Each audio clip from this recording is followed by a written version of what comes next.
Le débrief de la matinale, les temps forts de ce que vous avez entendu ce matin sur Europe 1. Les violences ont repris la semaine dernière entre la Russie et l'Ukraine en Ukraine. Ce matin, Oleg Chamchour, ambassadeur d'Ukraine en France, est venu demander l'aide des Occidentaux et l'envoi d'armes pour défendre sa population. Écoutez, c'était à 7h45 dans l'interview Vérité d'Europe 1. Ce sera très souhaitable d'avoir les armes non létales, mais aussi létales parce que nous confrontons un ennemi qui a les armes du 21e siècle et nous défendons notre pays avec les armes du 20e siècle et la quantité de ces armes n'est pas suffisante. Est-ce que officieusement vous recevez quelques armes déjà ? Nous recevons l'équipement nécessaire pour mieux organiser notre réponse contre agresseurs. Voilà, il faudra savoir lire et entendre entre les lignes avec l'ambassadeur d'Ukraine en France.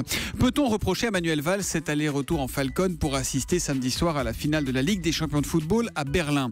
Pour David Doucan, journaliste au service politique d'Europe 1, c'est la sécurité du Premier ministre qui a été privilégiée. Écoutez, c'était à 6h45 dans Europe 1 vous répond. La sécurité, c'est la clé de tout. C'est ce qui explique le fait qu'on ne peut pas mettre en cause un déplacement du Premier ministre ou du Président de la République en avion, en Falcon, en Airbus. Même si c'est pour faire Paris-Caen, oui. Paris-Brest, voilà. Parce que, en fait, l'avion, c'est le moyen de transport le plus sûr.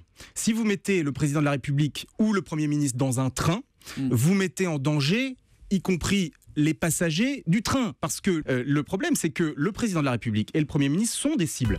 Voilà, ça s'appelle un alibi pour justifier un déplacement à 20 000 €. Il nous prend pour des jambons. Valls écrit la Fidésienne sur Twitter.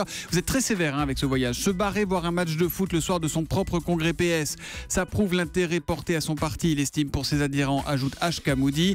Comme s'il n'y avait pas moyen de rencontrer Platini à Paris les jours suivants. Platini, il habite à l'autre bout du monde, s'interroge Best Friend Sia. Toujours sur Twitter avec le hashtag un matin, parce que je vous rappelle que le Premier ministre a fait savoir qu'il avait rendez-vous avec Michel Platini pour préparer l'Euro de l'année prochaine.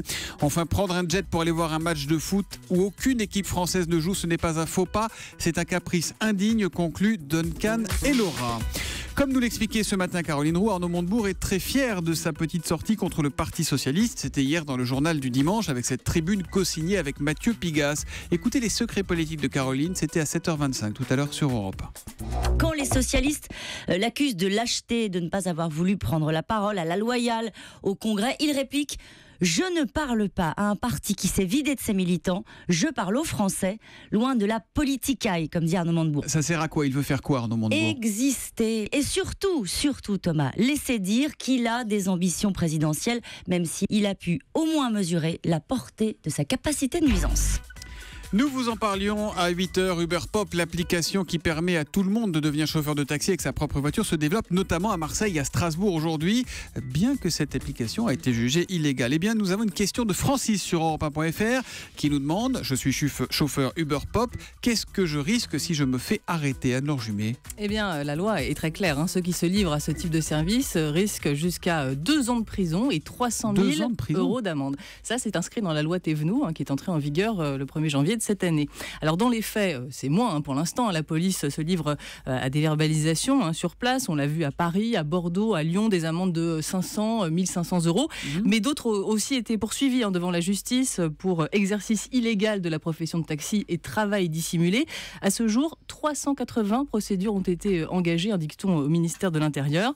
On voit donc des chauffeurs Uber Pop qui tentent de brouiller les pistes pour éviter les verbalisations en demandant aux passagers de s'asseoir à côté de lui et pas à l'arrière.